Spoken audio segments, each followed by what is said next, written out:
Está con nosotros Javier Corcuera. Gracias, Javier, por estar. Es investigador científico. Claro, le vamos a hacer la pregunta del millón. ¿Hay alguna manera de consumir menos energía o de ahorrar energía en casa? Por ¿Cómo supuesto, hacemos? Diana. ¿Sí? Hay varias maneras. En primer lugar, porque una casa es un sistema vivo, es un sistema dinámico, en el cual tenemos muchos aparatos que podemos utilizar mejor. Si vamos a ver por rubro, por ítem, quizás el área que gasta más energía siempre es la climatización. La climatización. Claro. Vamos a poner en pantalla una imagen que justo la tengo yo detrás mío, pero para que la compartan ustedes mejor y la vea Javier. Las famosas etiquetas de consumo, que yo no sé si todos le damos la atención que merecen, ¿no? ¿Qué significan? Cuando vas a comprar un aparato, sí, ya sea una pantalla LED, o ya sea una batidora, una heladera, un horno a microondas o un aire acondicionado, tenés que fijarte cuán eficiente es usando la energía, es decir, cuán correctamente evita el despilfarro de energía ese aparato. Si el aparato tiene marcas E, F o G, sí, sobre todo F o G, significa que gasta mucha energía cuando podría tener sistemas propios internos de ahorro. Consume mucho, no me conviene. No te conviene desde ese punto de vista, claro. Por ahí el aparato es más barato, pero energéticamente es más trucho. Claro, exacto. En cambio, desde el punto de vista energético, los mejores lógicamente son los A y B. Hoy en día hay muchos aparatos A y B en el mercado, sobre todo B. Y el nivel D y E son los niveles medios, los que consumen el promedio de todos los aparatos más eficientes o los menos eficientes. Ahora, esto que decía antes, Javier, me parece interesante y sobre todo teniendo en cuenta en la época en la que estamos. Si estuviéramos en invierno, le preguntaría, bueno, ¿cuánto nos cuesta calefaccionar la casa? En este caso, que la casa esté fría, ¿no? Poner un aire acondicionado. Ahí, ¿qué tenemos que tener en cuenta? ¿Cuánto nos cuesta eso? Poner el aire acondicionado depende del tamaño de la habitación, depende por lo tanto de la cantidad de calorías que el aire acondicionado vaya a tener, pero sobre todo tiene que tener un límite preciso en 24 grados. Si lo ponemos a menos 20 grados, 19 grados, estamos forzando tanto el sistema que gasta muchísima más electricidad. O sea, 24 grados, si lo ponemos menos va a gastar más. Mucho más. Porque ese grado de diferencia implica que el aparato se fuerza muchísimo más y exige mucha más energía. Lo mismo pasa en invierno, cuando se quiere generar calor. Sobre todo hay que tener en cuenta que los aparatos que usan resistencias son los más consumidores. Así como la plancha consume, porque también tiene su resistencia, pero las estufas a cuarzo, todos los calefactores que utilizan resistencias son los más consumidores de la casa. O sea, resistencia no. Hay que evitar. Si podemos evitar, mejor. Hoy en día hay formas de calefaccionar la casa menos costosas en términos de energía y en términos de dinero. ¿Cuáles también son esas formas? Por ejemplo, hay placas que no tienen resistencias, hay sistemas... y después está el sol. La gente se tiene que acostumbrar también... ¿A paneles solares? No, eso también, pero la gente tiene que acostumbrarse a utilizar al máximo la capacidad de su casa. La gente tiene que ventilar mucho la casa en verano y tiene que protegerla del sol cuando el sol está dando muy fuerte, bajar las persianas si es que le da el sol, para evitar tener que enfriar eléctricamente la casa. Y que se mantenga un ambiente bastante agradable. ¿Los artefactos que tenemos en la cocina, consumen mucho? Bueno, en la cocina el horno eléctrico, porque tiene resistencias nuevamente. Claro. La cafetera express eléctrica, hay una famosa marca que es muy conocida por todos y que, a ver, hay algo que es muy interesante. Esa cafeterita nos gusta a todos dejarla prendida, pese a que no la usamos. Es verdad. Eso se llama posición de espera. En inglés se llama stand-by. El stand-by en las computadoras, en las notebooks, en las cafeteras y en un montón de otros aparatos electrodomésticos. Y en el televisor también, porque dejamos que esa lucecita siempre esté ahí encendida, no la apagamos por completo. Viviana, no es la lucecita, todo el aparato sigue funcionando. Exacto. El 70% de la energía la sigue usando. Sigue gastando el 70% de la energía. El 70% de la energía como si estuviera funcionando. Entonces la mejor manera que sería apagar por completo. Sí. Sí, no hay necesidad de desenchufar, no, pero sí apagar por completo. Exactamente. A ver qué otros aparatos o elementos que tenemos en la cocina consumen. La cafetera la dijimos, el horno eléctrico, el microondas. Sí, Si uno lo usa muy seguido, lógicamente, si uno lo usa muchas horas por mes, va a tener un costo mayor. Consume. ¿Y la heladera con freezer? ¿Y el freezer? Sí, aunque las heladeras han evolucionado mucho en esta cuestión de las etiquetas que mencionábamos, y la mayoría hoy en día de las nuevas son B o C.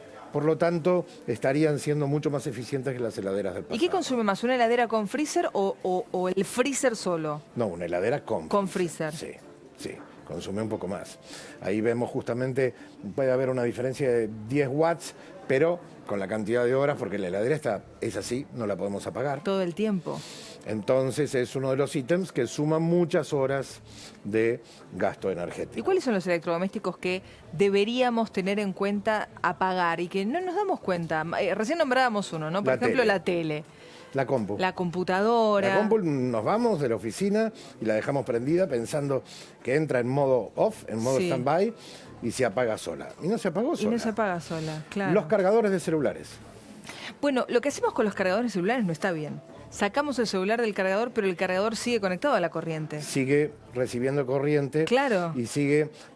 De hecho, si tocas el cargador, se calienta. Vas a notar que está caliente. Porque sigue conectado a la corriente, sigue trabajando aunque no esté ahí conectado el teléfono celular. Más que desde el punto de vista del gasto energético, porque el cargador gasta muy poca energía, 5 watts. En realidad el peligro es los incendios. Hay cada vez más incendios en el mundo por el cargador que dejamos conectado.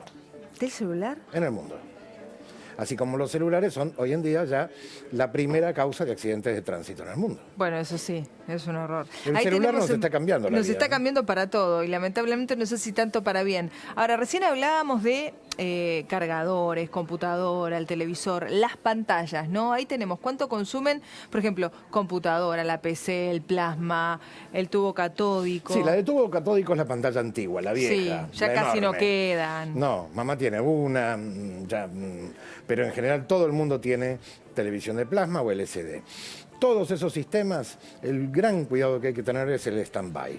El hecho de creer que están apagados cuando están funcionando. Ese es SB. El SB. En la computadora en stand-by, no, porque sigue funcionando. 70%.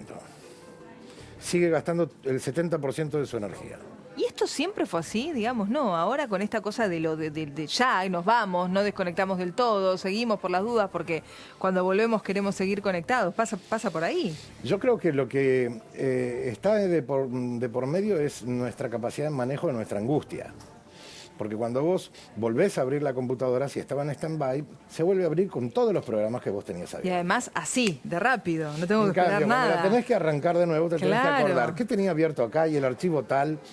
Tenés que volver a ejercitar tu memoria. Exacto. Hoy en día, la automatización hace que no la ejercites, que seamos todos cada vez más bobos y que paguemos por eso. ¿Qué es lo que pagamos? El 70% de la energía. Es dinero, ¿eh? Es Claro. dinero.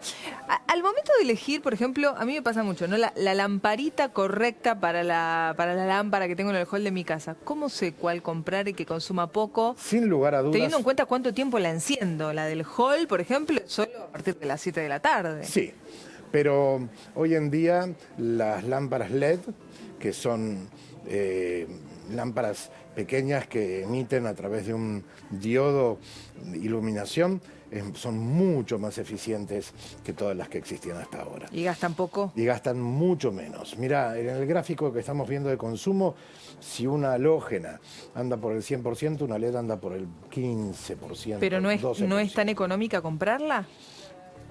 Antes, al principio, cuando aparecieron, eran mucho más caras. Hoy en día no son tanto. Claro, no uno son tiene tanto que más decir si caras. quiere gastar menos energía o comprar una lámpara no tan cara. En el fondo, tenés que fijarte en cuánto tiempo vas a repagar esa inversión. Claro, exacto. Con la cuenta de la luz. Claro. Bueno, pero teniendo en cuenta esto que decíamos antes también, ¿no? ¿Cuánto tiempo esa lamparita va a estar encendida? ¿Cuánto la necesito? Podés calcularlo. Hoy en día hay buenos programas en internet que te permiten modelar, simular el funcionamiento eléctrico de tu casa. Yo creo que el ENRE, el Ente Nacional Regulador de la Electricidad, tiene uno de estos simuladores de gasto energético, pero el mejor, el que más me gusta de los que he visto, es el de Edenor, porque es muy amistoso, muy fácil de utilizar y te puedes dar cuenta muy rápido si te conviene o no Por ejemplo, Claro. el cambio de lamparitas. Claro. ¿Y cuál es la vida útil de cada una de esas lamparitas que recién Bueno, mencionaba? la vida útil cambia mucho, pueden ser 12.000 horas, 100 horas. En general, las halógenas o las antiguas suelen durar menos, salvo algunas cuando están muy bien fabricadas. Vos sabés que la primera lámpara que se hizo en el mundo, que la hizo Edison, era una lámpara de filamento. Todavía hoy se puede utilizar. No se rompió, se cuidó, está en un museo. Y con eso se demuestra también que no todos los aparatos son para tirarlos al año.